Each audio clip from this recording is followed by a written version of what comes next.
ಎಲ್ಲರಿಗೂ ನಮಸ್ಕಾರ. ಇವತ್ತು ನಾವು ದೀಪಕ್ ಚೋಪ್ರಾ ಅವರ ದ ಬುಕ್ ಆಫ್ ಸೀಕ್ರೆಟ್ಸ್ ಬಗ್ಗೆ ಒಂದು ಆಳವಾದ ಚರ್ಚೆ ಮಾಡೋಣ. ನಮಸ್ಕಾರ.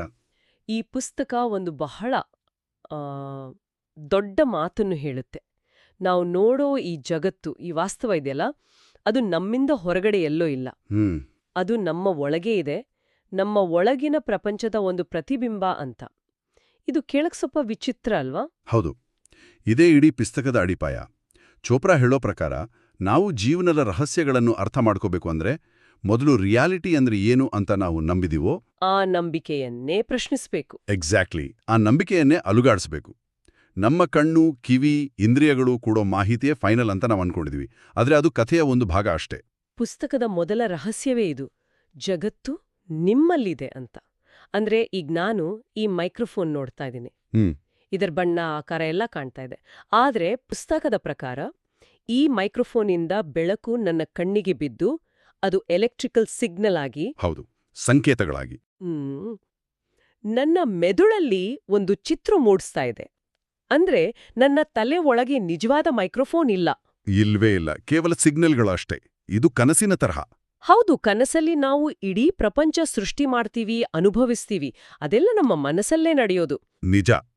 ಎಚ್ಚರದಲ್ಲಿರೋ ಮೆದುಳುಗೂ ಕನಸು ಕಾಣೋ ಮೆದುಳುಗೂ ದೊಡ್ಡ ವ್ಯತ್ಯಾಸ ಏನೂ ಇಲ್ಲ. ಎರಡೂ ಕಡೆಯೋದು ಸಿಗ್ನಲ್ಗಳನ್ನ ಅರ್ಥ ಮಾಡಿಕೊಂಡು ನಮ್ಗೊಂದು ಅನುಭವ ಕೊಡ್ತಾ ಇದೆ. ಅಂದ್ರೆ ಸೂರ್ಯನ ಬೆಳಕಿನ ಅನುಭವ ನಮ್ಗಾಗತ್ತೆ, ಆದ್ರೆ ನಮ್ಮ ತಲೆಬುರುಡೆ ಒಳಗೆ ಯಾವತ್ತೂ ಒಂದು ಚೂರು ಸೂರ್ಯನ ಕಿರಣ ಹೋಗೇ ಇಲ್ಲ. ಅಲ್ಲಿರೋದು ಬರೀ ಕತ್ತಲು ಮತ್ತು ಕೆಮಿಕಲ್ ರಿಯಾಕ್ಷನ್ ಅಷ್ಟೇ. ಇದನ್ನೇ ಪುಸ್ತಕ ಏಕವಾಸ್ತವ ಅಥವಾ ಒನ್ ರಿಯಾಲಿಟಿ ಅಂತ ಹೇಳೋದು. ಓಕೆ, ಇದು ಕೇವಲ ಆಧ್ಯಾತ್ಮಿಕ ಮಾತಾ ಅಥವಾ ಇದಕ್ಕೇನಾದ್ರೂ ವೈಜ್ಞಾನಿಕ ಆಧಾರ ಇದೆಯಾ? ಖಂಡಿತ ಇದೆ. ಪ್ರಕೃತಿಯಲ್ಲೇ ಉದಾಹರಣೆಗಳಿವೆ. ಒಂದು ಚಿಟ್ಟಿಯ ಲೈಫ್ ಸೈಕಲ್ ನೋಡಿ. ಒಂದು ಕಂಬಳಿ ಹುಳು ಗೂಡುಗಟ್ಕೊಂಡು ಪೂರ್ತಿಯಾಗಿ ಒಂದು ದ್ರವ ಆಗ್ಬಿಡುತ್ತೆ. ಹೌದಾ? Complete liquid? ಹೌದು. ಆ ದ್ರವದಿಂದ ಒಂದು ಸಂಪೂರ್ಣ ಹೊಸ ಜೀವಿ ಅಂದ್ರೆ ಚಿಟ್ಟೆ ಹುಟ್ಕೊಡುತ್ತೆ. ಈ ಇಡೀ ಪ್ರೋಸೆಸ್ ಇದೆಯಲ್ಲ, ಅದು ಬ್ರಹ್ಮಾಂಡದ ಲಯಕ್ಕೆ, ಅಂದ್ರೆ ಭೂಮಿ ಸೂರ್ಯನ ಸುತ್ತ ತಿರುಗುವ ವೇಗ, ದಿನದ ಅವಧಿ, ಇದಕ್ಕೆಲ್ಲ ಕನೆಕ್ಟ್ ಆಗಿದೆ. ಇನ್ನೊಂದು ಉದಾಹರಣೆ, ಚಿಟ್ಟೆಯ ರೆಕ್ಕೆ ಬಡಿಯೋಕೆ ಬೇಕಾದ ಆಕ್ಟಿನ್ ಮತ್ತು ಮಯೋಸಿನ್ ಅನ್ನೋ ಪ್ರೋಟೀನ್ಗಳೇ ನಮ್ಮ ಹೃದಯ ಬಡಿತಕ್ಕೂ ಕಾರಣ. ಅದ್ಭುತ. ಅಂದ್ರೆ ಒಂದು ಚಿಟ್ಟೆಯ ಹಾರಾಟಕ್ಕೂ ನಮ್ಮ ಹೃದಯ ಬಡಿತಕ್ಕೂ ಒಂದು ಸಂಬಂಧ ಇದೆ ಅಂತಾಯ್ತು. ಆಣ್ವಿಕ ಮಟ್ಟದಲ್ಲಿದೆ. ಅಂದ್ರೆ ನಾವೆಲ್ಲರೂ ಒಂದೇ ಮೂಲದಿಂದ ಬಂದವರು, ಒಂದೇ ಬ್ರಹ್ಮಾಂಡದ ಭಾಗ ಅನ್ನೋದು ಇದರಿಂದ ಸ್ಪಷ್ಟವಾಗುತ್ತೆ. ಸರಿ, ಇದು ಒಪ್ಕೊಳ್ಳೋಣ. ನಾವೆಲ್ಲರೂ ಒಂದೇ ಚೈತನ್ಯದ ಭಾಗ. ನಾವು ಕಾಣೋ ಜಗತ್ತು ನಮ್ ಒಳಗಿನ ಸೃಷ್ಟಿ. ಹಾಗಾದ್ರೆ ನನ್ನ ಪ್ರಶ್ನೆ, ನಮ್ಮ ಜೀವನದಲ್ಲಿ ಇಷ್ಟೊಂದು ನೋವು, ಸಂಕಟ, ದುಃಖ ಯಾಕೆ? ಜಗತ್ತು ನಮ್ಮ ಕೈಯಲ್ಲೇ ಇದ್ರೆ ನಾವ್ಯಾಕೆ ನಮಗೊಂದು ಸುಂದರವಾದ, ಖುಷಿಯಾಗಿರೋ ಜಗತ್ತನ್ನ ಸೃಷ್ಟಿ ಮಾಡ್ಕೊಳ್ಳಲ್ಲ? ಇದು ಬಹಳ ಮುಖ್ಯವಾದ ಪ್ರಶ್ನೆ. ಪುಸ್ತಕದ ಮುಂದಿನ ರಹಸ್ಯ ಇದಕ್ಕೆ ಉತ್ತರ ಕೊಡುತ್ತೆ. ಸಂಕಟದ ಕಾರಣ ಅವಾಸ್ತವಿಕತೆ ಅಂತ. ಅವಾಸ್ತವಿಕತೆ? ಹೌದು, ಅನ್ರಿಯಾಲಿಟಿ. ಇಲ್ಲಿ ನಾವು ನೋವು ಅಂದ್ರೆ ಪೇನ್ ಮತ್ತು ಸಂಕಟ ಅಂದ್ರೆ ಸಫರಿಂಗ್, ಇವೆರಡರ ವ್ಯತ್ಯಾಸ ಅರ್ಥ ಮಾಡ್ಕೋಬೇಕು. ಓಕೆ. ನೋವು ದೈಹಿಕ, ಕೈಗೆ ಪೆಟ್ಟಾದ್ರೆ ನೋವಾಗತ್ತೆ, ಅದು ತಾತ್ಕಾಲಿಕ. ಆದ್ರೆ ಸಂಕಟ ಅಂದ್ರೆ ಆ ನೋವನ್ನ ಅಥವಾ ಆ ನೋವಿನ ನೆನಪನ್ನ ನಾವು ಹಿಡಿದಿಟ್ಕೊಳ್ಳೋದು, ಅದು ಮಾನಸಿಕ. ಪುಸ್ತಕದಲ್ಲಿ ಅವಳಿ ಜವಳಿ ಹೆಣ್ಣು ಮಕ್ಕಳ ಉದಾಹರಣೆ ಇದೆ. ಅದು ಇಲ್ಲಿಗೆ ಸರಿಯಾಗಿ ಹೊಂದ್ಕೊಡುತ್ತೆ ಅನ್ಸುತ್ತೆ. ಹೌದು, ಹೇಳಿ. ನೋಡಕ್ಕೆ ಒಂದೇ ಥರ ಇರೋ ಇಬ್ರಲ್ಲಿ ಒಬ್ಳು ತಾನ್ ತುಂಬಾ ಸುಂದ್ರಿ ಅನ್ಕೊಂಡಿರ್ತಾಳೆ, ಇನ್ನೊಬ್ಳು ತನ್ನ ಮುಖದ ಮೇಲಿರೋ ಒಂದ್ ಸಣ್ಣ ಮಚ್ಚೆಯಿಂದಾಗಿ ತಾನೇ ಪ್ರಪಂಚದ ಅತಿ ಕುರೂಪಿ ಅಂತ ನಂಬಿಬಿಟ್ಟಿರ್ತಾಳೆ. ಎಕ್ಸಾಕ್ಟ್ಲಿ. ಅವಳ ಸಂಕಟಕ್ಕೆ ಕಾರಣ ಆ ಮಚ್ಚೆ ಅಲ್ಲ, ಆ ಮಚ್ಚೆಯ ಬಗ್ಗೆ ಅವಳು ಇಟ್ಕೊಂಡಿದ್ದ ಭಾವನೆ, ಅವಳ ಗ್ರಹಿಕೆ. ಅದೇ, ಇದನ್ನೇ ಸಂಸ್ಕೃತದಲ್ಲಿ ಕ್ಲೇಶಗಳು ಅಂತಾರೆ. ನಮ್ಮ ಸಂಕಟಕ್ಕೆ 5 ಮೂಲ ಕಾರಣಗಳಿವೆ ಅಂತ ಯೋಗಶಾಸ್ತ್ರ ಹೇಳುತ್ತೆ. ಮೊದಲನೇದು ಅವಿದ್ಯ, ಅಂದ್ರೆ ಯಾವುದು ಸತ್ಯ ಯಾವುದು ಸುಳ್ಳು ಅಂತ ತಿಳಿಯದೇ ಇರೋದು. ಎರಡನೇದು ರಾಗ. ರಾಗ ಅಂದ್ರೆ ಸಂಗೀತದ ರಾಗನ? ಇಲ್ಲ. ರಾಗ ಅಂದ್ರೆ ಅಂಟಿಕೊಳ್ಳುವಿಕೆ. ಭೌತಿಕ ವಸ್ತುಗಳಿಗೆ, ಸಂಬಂಧಗಳಿಗೆ, ನಮ್ಮ ದೇಹಕ್ಕೆ, ಹೀಗೆ ಇಲ್ಲವಾಗುವ ವಸ್ತುಗಳಿಗೆ ಅತಿಯಾಗಿ ಅಂಟಿಕೊಳ್ಳೋದು. ನಮ್ಮ ಸೋಷಿಯಲ್ ಮೀಡಿಯಾ ಪ್ರೊಫೈಲ್ಗಳು ಇದಕ್ಕೆ ಒಂದು ಒಳ್ಳೆ ಉದಾಹರಣೆ ಇರ್ಬೋದಲ್ವಾ? ಪರ್ಫೆಕ್ಟ್, ಹೇಳಿ. ನಾವು ಆನ್ಲೈನ್ನಲ್ಲಿ ಒಂದು ಪರ್ಫೆಕ್ಟ್ ವ್ಯಕ್ತಿತ್ವ ಕಟ್ಕೋತೀವಿ, ಅದು ನಿಜ ಅಲ್ಲ. ಆದ್ರೆ ಯಾರಾದ್ರೂ ಅದಕ್ಕೆ ಒಂದು ಕೆಟ್ಟ ಕಾಮೆಂಟ್ ಹಾಕಿದ್ರೆ ಅಥವಾ ಲೈಕ್ ಬರ್ದಿದ್ರೆ ನಮ್ಗೆ ಸಂಕಟ ಆಗುತ್ತೆ. ಅತ್ಯುತ್ತಮ ಉದಾಹರಣೆ. ನೋಡಿ, ಸಂಕಟ ಇರೋದು ಆ ಪ್ರೊಫೈಲ್ನಲ್ಲ, ನಾವು ಆ ಭ್ರಮೆಯಲ್ಲಿ ಇಟ್ಟಿರೋ ಭಾವನಾತ್ಮಕ ಹೂಡಿಕೆಯಲ್ಲಿ. ನಿಜ. ಕೊನೆಯದಾಗಿ ಇನ್ನೊಂದು ಕ್ಲೇಶ, ಅಭಿನಿವೇಶ ಅಂದ್ರೆ ಸಾವಿನ ಭಯ. ನಾನು ಅಂತ ನಾವು ಅನ್ಕೊಂಡಿರೋದೆಲ್ಲ ನಾಶ ಆಗುತ್ತೆ ಅನ್ನೋ ಭಯ. ಈ ಎಲ್ಲದರ ಮೂಲ ಒಂದೇ, ವಾಸ್ತವವನ್ನ ಅದರ ನಿಜ ರೂಪದಲ್ಲಿ ನೋಡದೇ ಇರೋದು. ಹಾಗಾದ್ರೆ ನಮ್ಮ ಗ್ರಹಿಕೆಗರೇ ನಮ್ಮನ್ನ ಕಟ್ಟಿಹಾಕಿವೆ, ನಮ್ಮ ಮನಸ್ಸಿನ ಹಳೆಯ ಅಭ್ಯಾಸಗಳು. ಇದ್ರಿಂದ ಹೊರಗೆ ಬರೋದು ಹೇಗೆ? ಸಾಮಾನ್ಯವಾಗಿ ಮನಸ್ಸನ್ನ ಕಂಟ್ರೋಲ್ ಮಾಡ್ಬೇಕು ಅಂತ ಹೇಳ್ತಾರೆ. ಆದ್ರೆ ಈ ಪುಸ್ತಕ ಹೇಳೋದು ತದ್ವಿರುದ್ಧ. ಹೌದು, ಸ್ವಾತಂತ್ರ್ಯವು ಮನಸ್ಸನ್ನು ಪಳಗಿಸುತ್ತದೆ ಅಂತ. ಫ್ರೀಡಂ ಕೊಟ್ರೆ ಮನಸ್ಸು ಕಂಟ್ರೋಲ್ಗೆ ಬರುತ್ತಾ? ಇದು ಕೇಳೋಕೆ ಉಲ್ಟಾ ಅನ್ಸುತ್ತೆ. ಪುಸ್ತಕದಲ್ಲಿ ಮನಸ್ಸನ್ನ ಒಂದು ಕಾಡಾನೆಗೆ ಹೋಲಿಸಿದ್ದಾರೆ.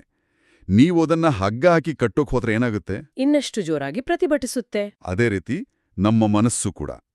ಈ ಯೋಚನೆ ಮಾಡಬಾರ್ದು, ಹೀಗೆ ಯೋಚಿಸಬಾರ್ದು ಅಂತ ನಾವು ಒತ್ತಡ ಹಾಕಿದಷ್ಟು ಅದೇ ಯೋಚನೆಗಳು ಜಾಸ್ತಿ ಕಾಡುತ್ತೆ. ಹೌದು.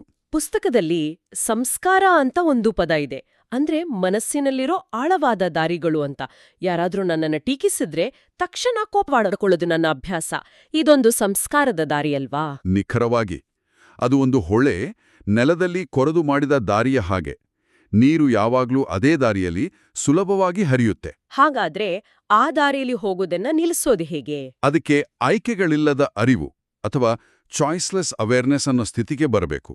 ಅಂದ್ರೆ ಮನಸ್ಸಲ್ಲಿ ಒಂದು ಯೋಚನೆ ಬಂದಾಗ ಅದನ್ನ ಒಳ್ಳೆಯದು ಕೆಟ್ಟದ್ದು ಅಂತ ಜಡ್ಜ್ ಮಾಡದೆ, ಅದರ ಜೊತೆ ಜಗಳ ಆಡದೆ ಸುಮ್ಮನೆ ಸಾಕ್ಷಿಯಾಗಿ ಗಮನಿಸೋದು. ಚೋಪ್ರಾ ಒಂದು ಕಡೆ ಹೇಳ್ತಾರೆ, ನಮ್ಮ ದೇಹದ ಒಂದೊಂದು ಜೀವಕೋಶ ಇದೆಯಲ್ಲ, ಅದು ಕೇವಲ 3 ಸೆಕೆಂಡ್ಗೆ ಬೇಕಾಗುವಷ್ಟು ಆಹಾರ ಮತ್ತು ಆಮ್ಲಜನಕವನ್ನಷ್ಟೇ ಸ್ಟೋರ್ ಮಾಡಿಟ್ಕೊಳ್ತಂತೆ. ಕೇವಲ 3 ಸೆಕೆಂಡ್ಗಾ? ಹೌದು. ಯಾಕಂದ್ರೆ ಮುಂದಿನ ಕ್ಷಣವು ಜೀವನದ ಹರಿವು ತನಗೆ ಬೇಕಾದ್ದನ್ನ ಕೊಡುತ್ತೆ ಅನ್ನೋ ನಂಬಿಕೆ ಅದಕ್ಕೆ. ಅದು ಭವಿಷ್ಯದ ಬಗ್ಗೆ ಚಿಂತೆ ಮಾಡಲ್ಲ. ವಾವ್.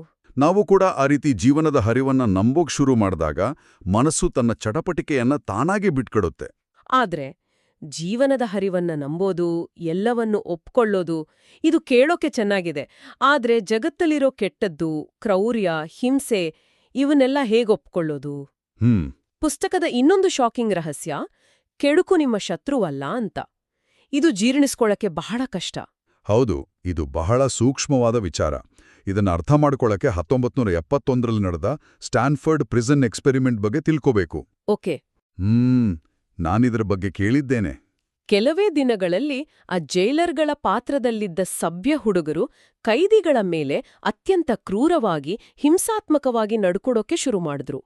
ಅದು ನಿಜಕ್ಕೂ ಭಯಾನಕ ಪ್ರಯೋಗ. ಅಂದ್ರೆ ಕೆಟ್ಟವರು, ಒಳ್ಳೆಯವರು ಅಂತ ಪ್ರತ್ಯೇಕ ಜನ ಇಲ್ಲ. ಸಂದರ್ಭ ಸೃಷ್ಟಿಯಾದ್ರೆ ನಮ್ಮೆಲ್ಲರಲ್ಲೂ ಕೆಟ್ಟದನ್ನ ಮಾಡೋ ಶಕ್ತಿ ಇದೆ. ಎಕ್ಸಾಕ್ಟ್ಲಿ.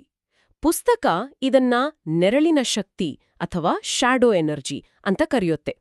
ಇದು ಕಾರ್ಲ್ ಯಂಗ್ ಹೇಳೋ ಶ್ಯಾಡೋ ಸೆಲ್ಫ್ ತರಹನೇ. ಹೌದು.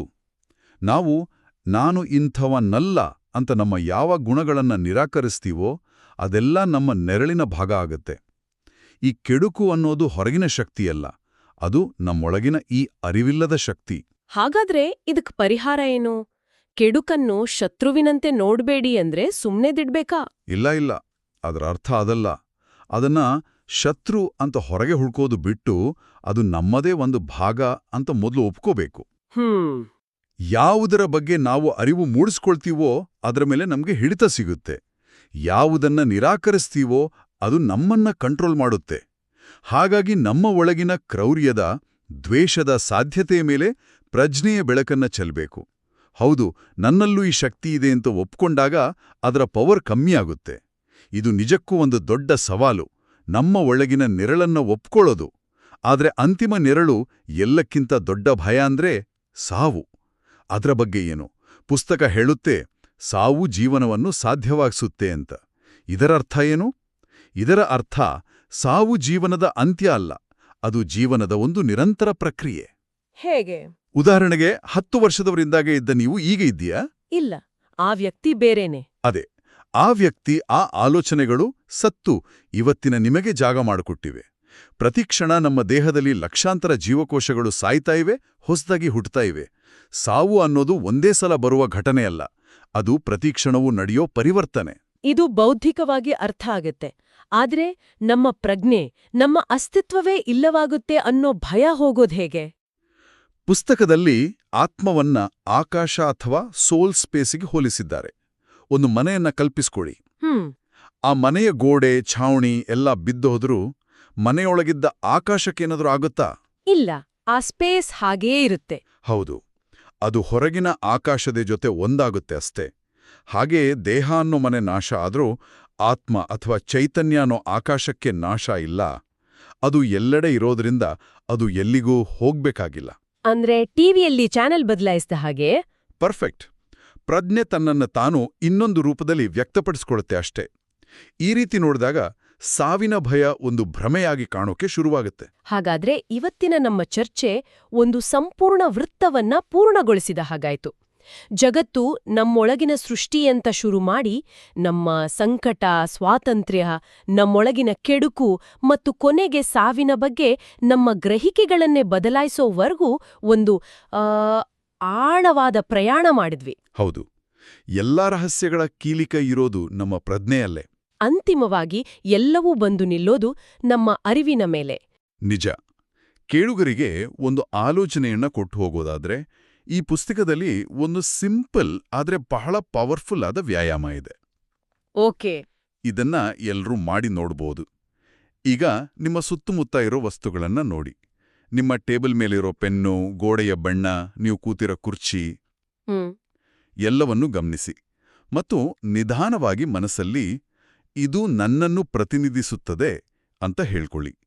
ಈ ಕೋಣೆ ನನ್ನ ಪ್ರಜ್ಞೆಯ ವಿಸ್ತರಣೆ, ನನ್ನ ಸುತ್ತಲಿನ ಈ ಜಗತ್ತನ್ನ ನಾನೇ ಸೃಷ್ಟಿಸ್ಕೊಂಡಿದ್ದೇನೆ. ಸರಿ, ಹೀಗಂದ್ಕೊಂಡಾಗ ಒಂದು ಪ್ರಶ್ನೆ ಹುಟ್ಟುತ್ತೆ. ಹಾಗಾದ್ರೆ ನಾವು ನಮಗಾಗಿ ಕಟ್ಕೊಂಡಿರೋ ಈ ಜಗತ್ತು ನಾವು ನಿಜವಾಗಿ ಯಾರು ಅನ್ನೋದ್ರ ಬಗ್ಗೆ ನಮಗೆ ಏನ್ ಹೇಳ್ತಾ ಇದೆ? ಈ ಪ್ರಶ್ನೆಯೊಂದಿಗೆ ನಮ್ಮ ಇವತ್ತಿನ ಚರ್ಚೆಯನ್ನು ಮುಗಿಸೋಣ.